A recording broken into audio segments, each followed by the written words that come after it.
Hi dear students, welcome back to the second session of learning iteration through loop. Hope you have benefited from session 1 and you have learned the various techniques for printing forward and backward numbers, as well as you have completed all the homework by learning the various techniques of iteration using iterative statements as part of Java programming. Hoping that you have learned the syntax of the for loop and how to use a for loop as part of a Java program, we are going to proceed further as part of this session 2 by learning some more advanced topics, moving to some more advanced topics by using the for loop. So we will be completing certain programs using this for loop. And the first program that we are going to learn as in this second session is to add the various values using a loop. Let us say, now hope your notebook and pen is ready, writing materials are ready with you. So just note down, first of all, we are going to learn another program as part of this for loop learning process. So the first program will be finding the sum of numbers. So finding the sum of numbers between a two. So first, as part of a sample program for a demonstration purpose, we are going to do a program to find the sum of numbers between 1 and 5, from 1 to 5. So once you learn to find the sum of numbers between 1 to 5, then it will be easy even between 1 to 500 or 5000, it doesn't matter. So as part of this first demonstration program, we will be learning to find the sum of numbers from 1 to 5. So this is our program.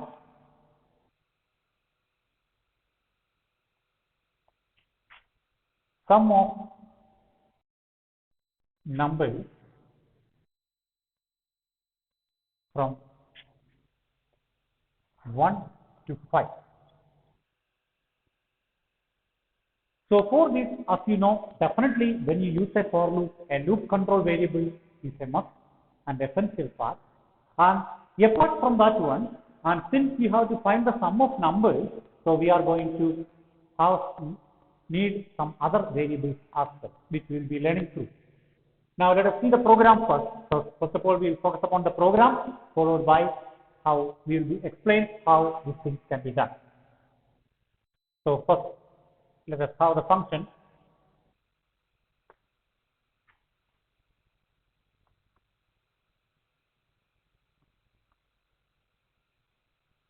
So this is our function, find sum.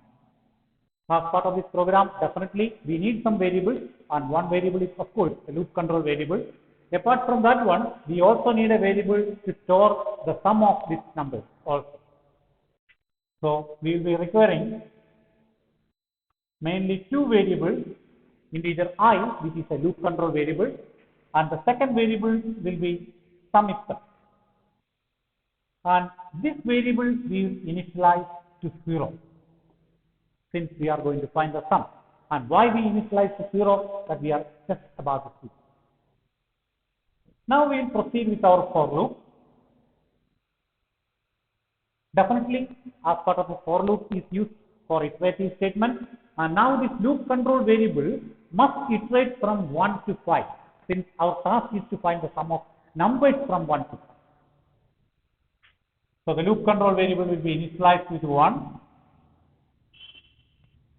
Then the test expression, I hope we can already predict the test expression, that is I less than or equal to 5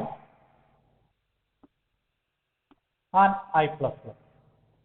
Since we have to add 1 plus 2 plus 3 plus 4 plus 5. That's our task now.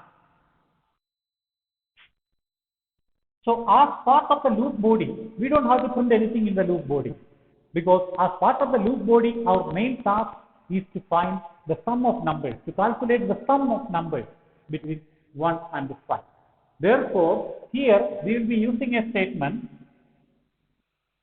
sum plus equal to I, because the value of I will iterate from 1 to 5. Therefore, all these values will be added to the variable sum. Definitely, we will go for a dry run and we will see how this program functions in front of us.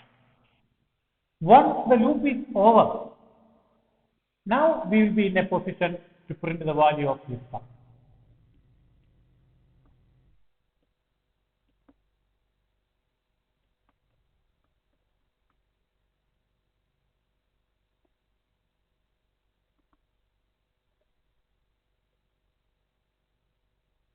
Yes. So this is our program for printing, for calculating the sum of numbers between 1 and 5. Now let us go for a dry run and see how this program functions. As you are already familiar with this technique, and this is actually a memory that is assigned.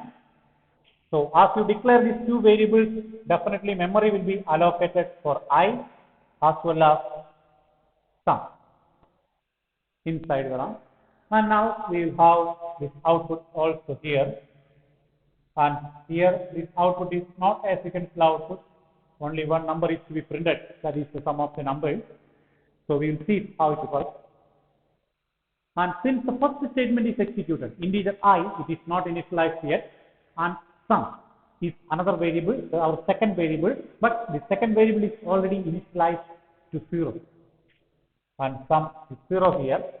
So here I is without any value, and sum, the value of sum is 0. Now we proceed to the loop.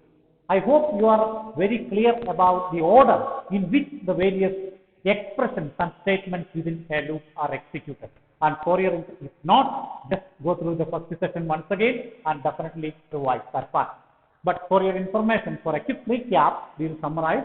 So first we will, the expression 1 or the initialization expression will be executed, followed by the test expression, and if the test expression is true, the body of the loop will be executed. After executing the body of the loop, again the update expression will be executed. After the update expression, again the test expression will be executed, and again the body of the loop based upon the result of this test expression. If the test expression is true, the body of the loop will be executed. When the test expression becomes false, the loop terminates. That's only a recap. If you don't understand anything from this recap, definitely I advise you to go to session 1 and learn that part once again before proceeding further. Now let us see. And for your information, as we have already learned in session 1, this initialization expression will be executed only once in the lifetime of a loop. Now let us proceed. First of all, the initialization expression will be executed, that is I equal to 1. Followed by the test expression I less than or equal to 5. 1 less than or equal to 5, which is true, definitely, therefore, the body of the loop will be executed. That is sum plus equal to I. I hope you understand what this operator is. This is a shorthand assignment operator, plus equal to. And the plus equal to means, let us say, if you use x plus equal to 2. Let us say, for example, the meaning is very clear, x equal to x plus 2. This expression we have already used when we learned how to print the even numbers as part of the previous session. So therefore, we will proceed further. So since the value is initialized, so the test expression is true, therefore, the body of the loop will be executed sum plus equal to I. Therefore, the value of sum is 0. So sum plus equal to I means sum equal to sum plus I. Sum equal to 0 plus I. The value of I is 1. Therefore, the value of sum also becomes 1. After executing the loop body, it proceeds to the update expression, whereas I plus plus. So the value of I becomes 2. And again, it is the test expression, I less than or equal to 5. Still, the expression is true, since the value of I is 2. 2 less than or equal to 5. Again, the body of the loop will be executed sum plus equal to I, which means sum equal to sum plus I. That means sum equal to 1 plus 2. That is 3. After executing this, again the update expression will be executed. So therefore, the value of I becomes 3. Again, this test expression is true. Therefore, sum plus equal to I. This will be executed again. In this case, sum equal to 3 plus 3. That means sum becomes 6. After that, again the update expression will be executed. The value of I becomes 4. still this is true since 4 is less than or equal to 5, and therefore the body of the loop, this statement gets executed again. Therefore, sum equal to sum plus I, that is 6 plus 4, and the value of sum becomes 10 here. After that, again the value becomes I, update expression is executed, and the value of I becomes 5. And still it is true 5 less than or equal to 5. Therefore, the body of the loop will be executed again. Now, sum equal to sum plus I, which means 10 plus 5. So, therefore, the value of sum becomes 15.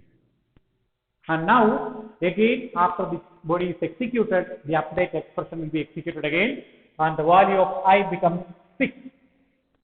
And when the value of I becomes 6, as you are sure, the test expression becomes false. And when the test expression is false, the loop terminates. The loop terminates, and the statement immediately after the loop gets executed.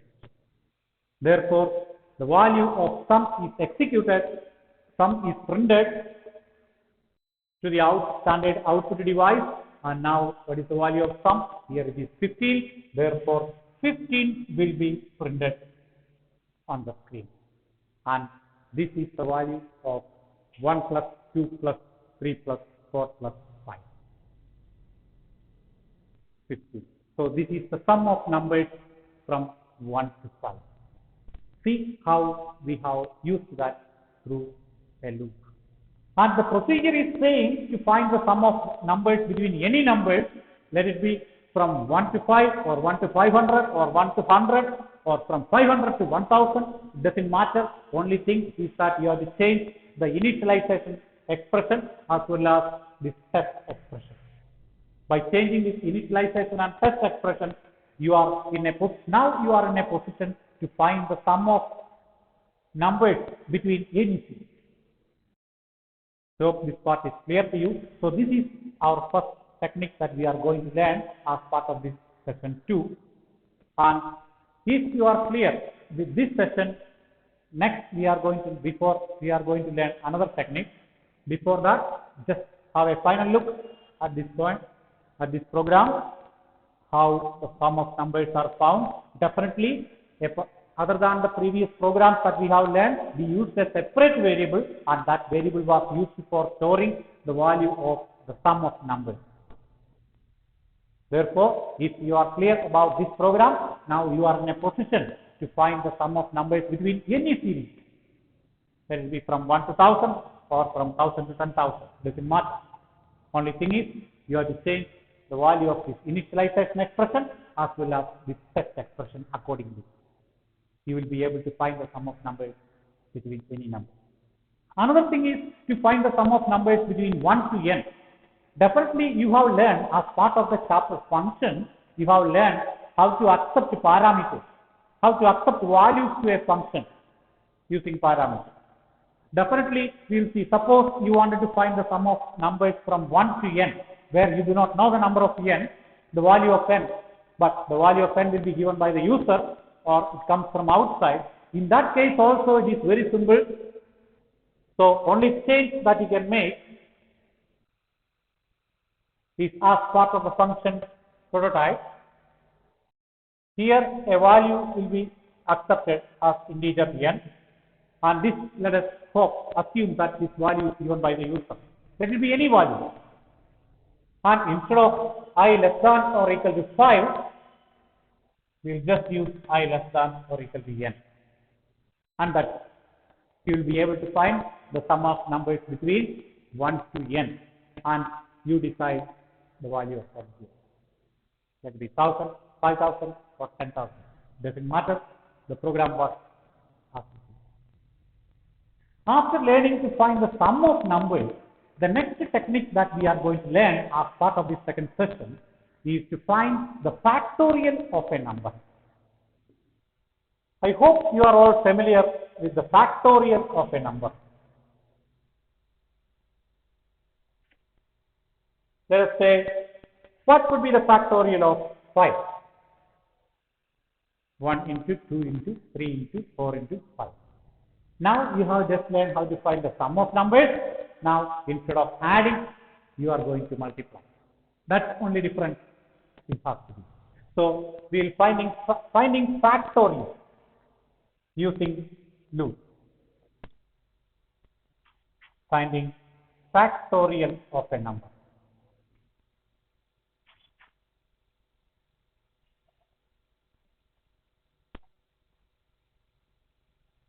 Finding the factorial of a number.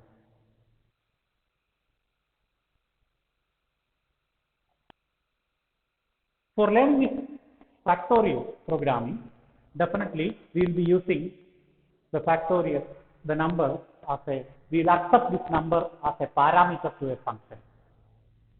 And we will see, now first of all let us see the program, how to proceed further.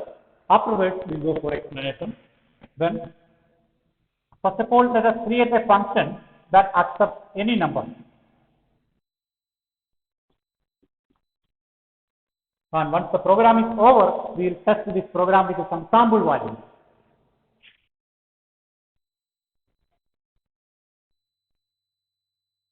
Find fact. That will be the function name. Integer n. Now we do not know the value of this n. Whatever be the value of this n, it doesn't matter. We will test with the sample value, and we will be able to find the factorial of this n. All right. Now, to find the factorial, again we need some loop control variable, integer I. So this is our loop control variable. Just like when we had the sum variable for finding the sum of numbers, we need to another variable, let us say fact, to find the factorial of a number. And this variable is going to be initialized with 1 instead of 0. I hope you will be able to understand the difference very clearly. When we wanted to find the sum of numbers, we initialized that sum variable with 0 because addition was taking place. But when we wanted to find the factorial of a number, it is multiplication that is involved. That is the reason why we initialize this fact variable with 1, since multiplication is going to take place. Now again, we will iterate the values from 1 to n. We will create a for loop that iterates from 1 to n for I equal to 1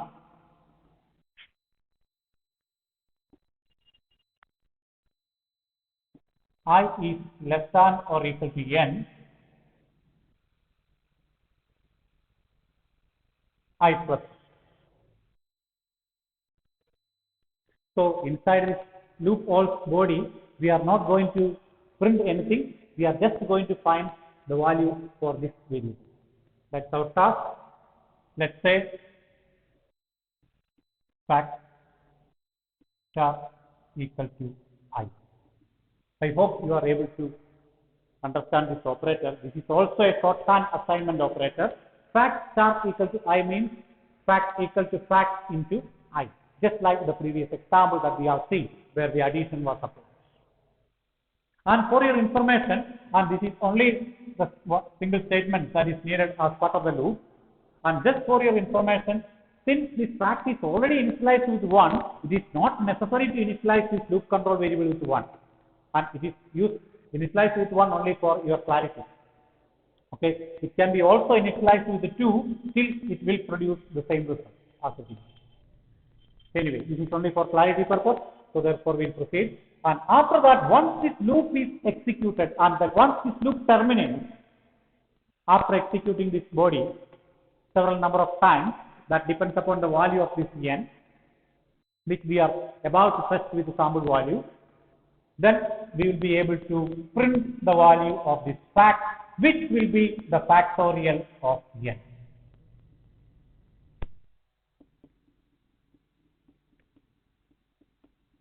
So as part of this program, we will be just printing the value of this variable fact, which must be the factorial of n. And now we are in a position to go for a try run to see, to test this program with some sample value for this n. And since it is going to be multiplication that is involved, let us check it out. And we will have this memory part as well as the output session. And we will assume, we will test with a simple value so that we can complete this dry run easily, but it doesn't matter whether it is a simple value or any value, it will work. Now we will assume that the value of n is 3.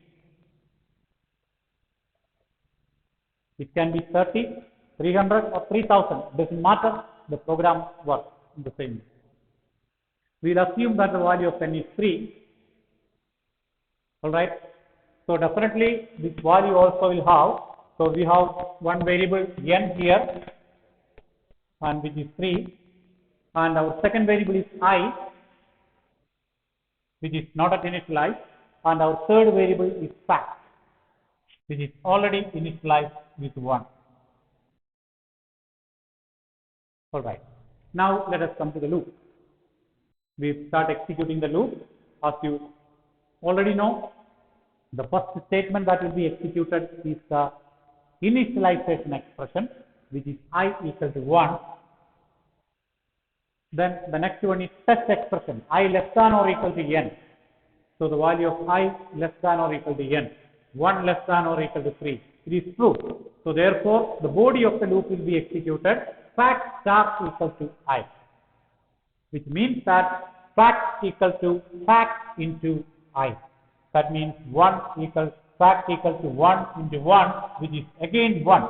That is the reason why I told you earlier it can be even initialized with the 2. It will work the same. So this is only for your clarity purpose. Now again, let us proceed.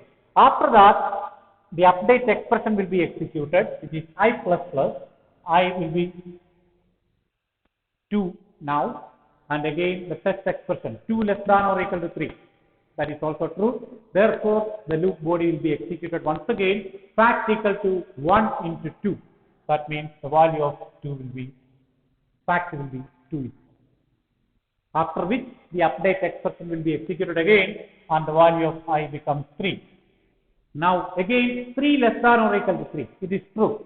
Therefore, the body of the loop will be executed once again, which is fact equal to fact into I. That means 2 into 3, and the value of fact becomes 6.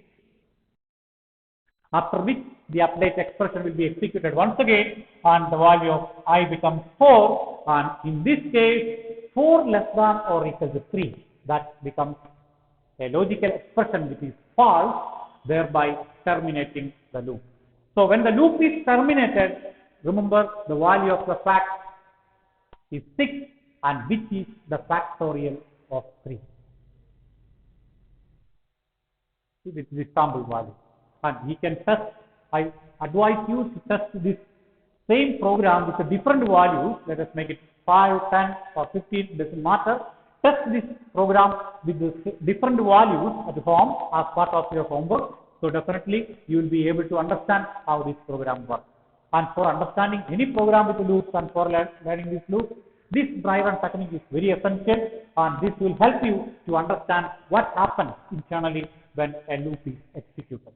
So this is the factor, and when this value is printed, definitely 6 will be printed, which is the value of this fact, and which is the factorial of n, and assuming that the value of n is 3.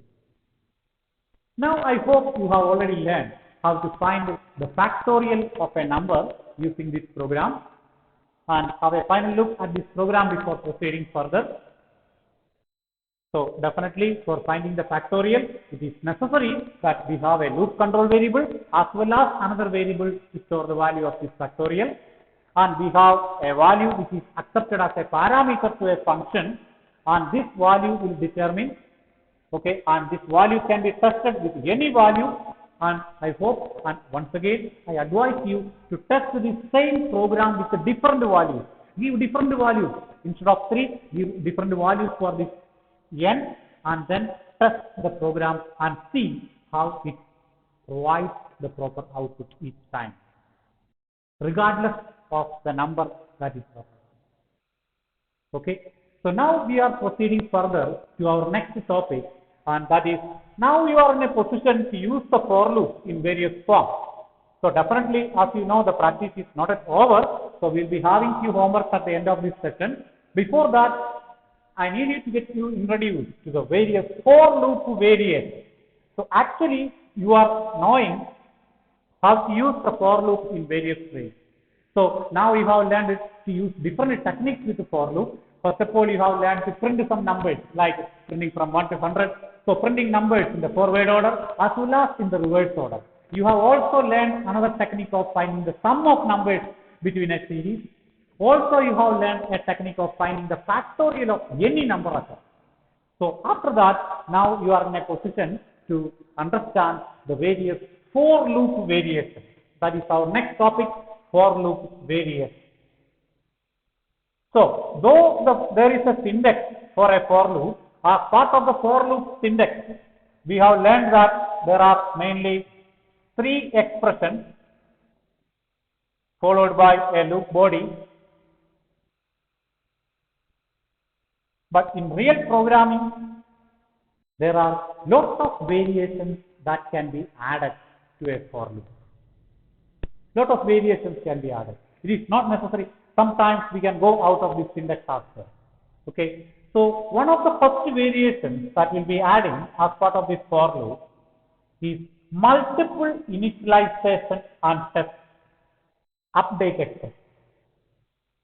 Multiple initialization and update expression.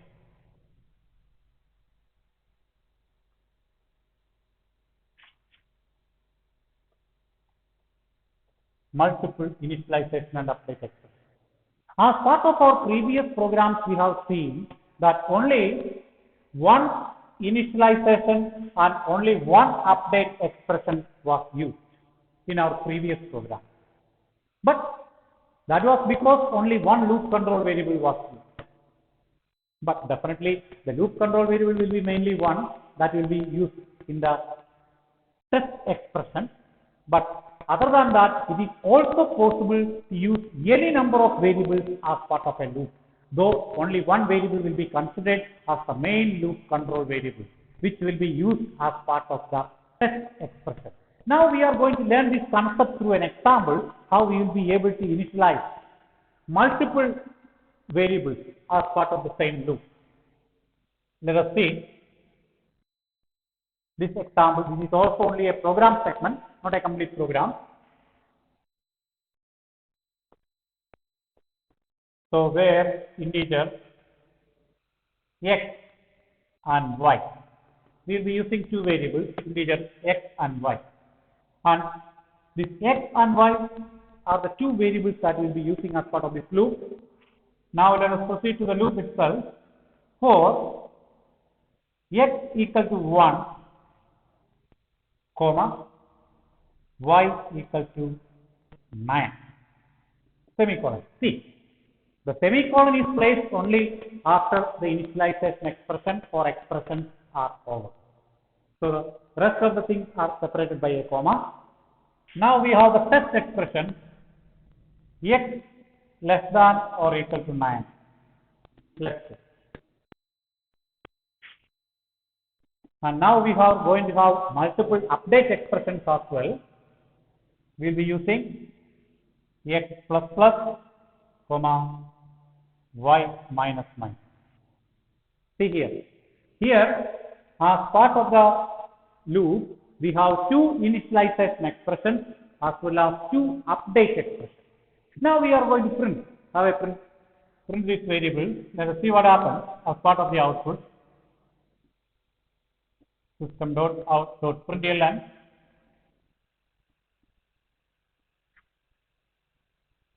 x plus.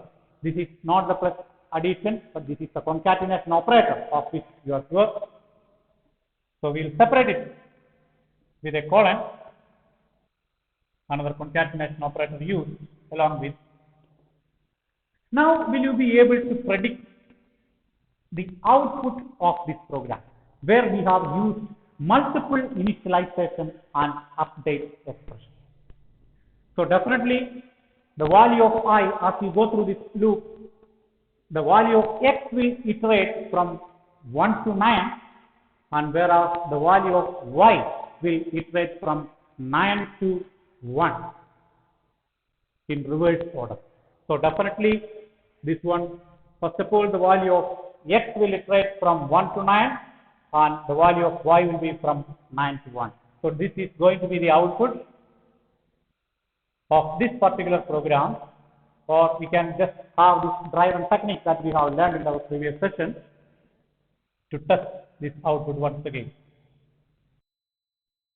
So it will proceed further.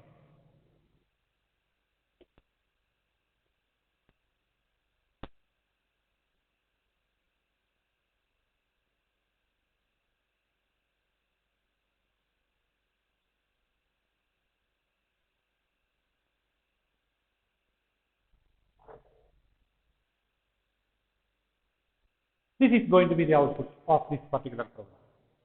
All right. So the output is not the important part. See, so this is one of the for loop variations where multiple variables can be initialized as well as we can update those multiple variables. Okay. So this is one of the first for loop variation, multiple initialization and update expression. All right. So have a final look at this program. So we are going to proceed to the next for loop variation,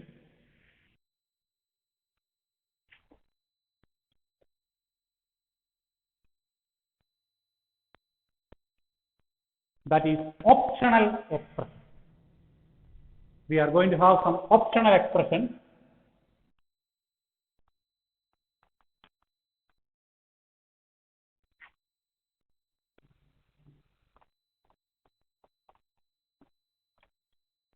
So therefore, as part of the for loop syntax, we have already learned that it is necessary to have initialization expression, test expression and update expression.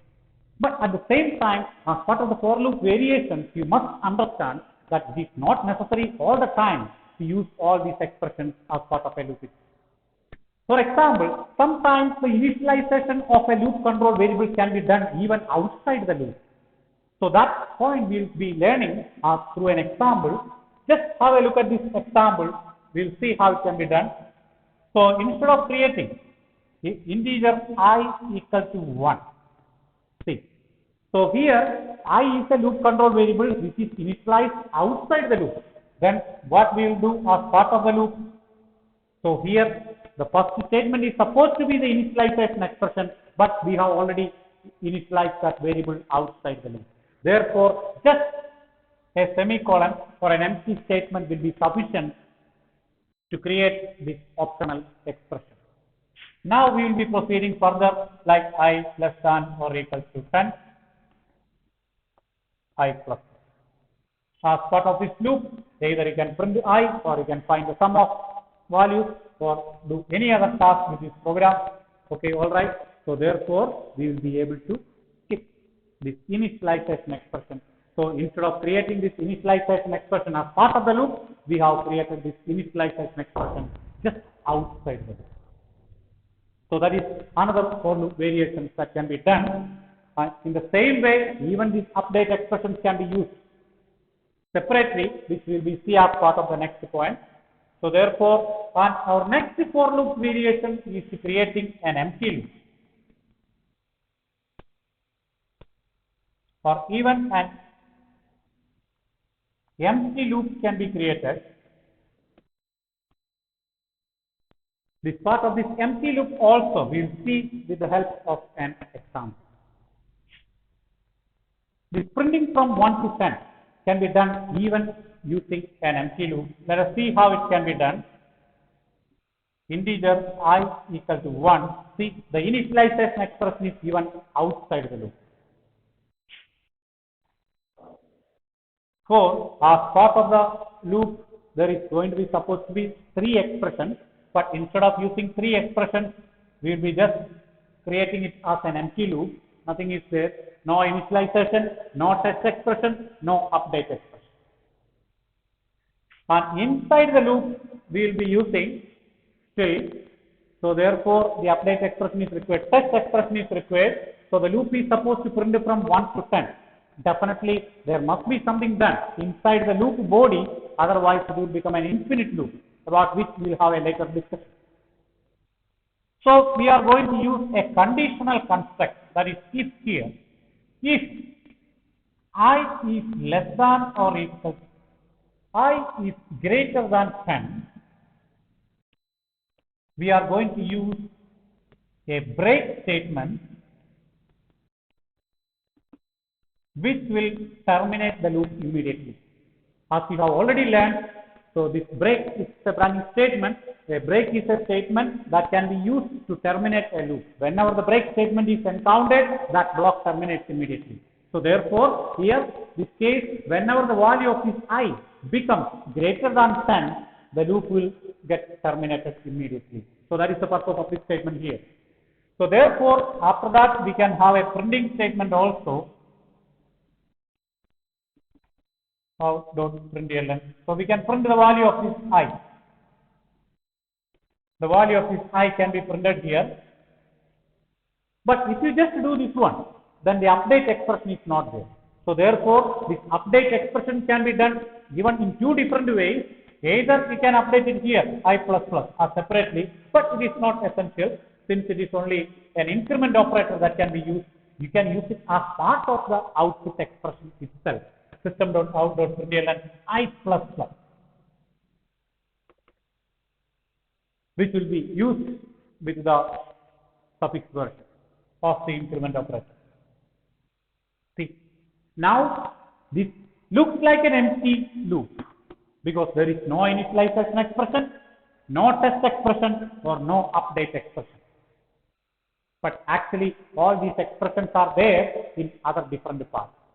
The initialization is given before the loop, and the test expression is given as part of a conditional construct, as part of the loop body, and definitely the update expression is also given as part of the loop body. So this is how an even, so this is not actually an empty loop, okay, so it can be also created. So these are the optional expressions. This is also part of the optional expression. And an empty loop is a loop which can be created even, it even becomes an infinite loop. Even this is a valid loop. This is also a valid loop. It becomes an infinite loop, so that never terminates. Clear? So these are some of the for loop variations, and again we will have a detailed discussion of this for loop variation in detail when you get back to your classroom. Before that, as part of this second session, so some more homework has to be assigned. And once again, I hope the homework of the previous session was completed as well. Now, let us go have your notebook and pen ready to take down the homework. Your first homework, you have already learned certain techniques to find the sum of numbers. And your first homework is to find the sum of numbers between 1 and n. To find and print the sum of numbers from 1 to n. And of course, the value of n will be accepted as a parameter to a function, and that is your first homework. And your second homework is to find the sum of numbers, sum of odd numbers between 1 to 999. So, to find the sum of odd numbers between 1 and 999. And your third homework is to find the sum of even numbers between n1 and n2. Here, remember, instead of having one parameter, we will have two parameters applied as part of the function prototype. Let us find, suppose this is the function name, we will have integer n1 and integer n2. This is only for your information. So as part of this one, we will be finding the sum of even numbers between n1 and n2. So both these numbers will be accepted from outside as part of parameters. Alright, so these are the three homeworks. So try this homework whether you are able to do this or not, and definitely in the next session we will be solving this homework for you. Alright, until then, keep safe.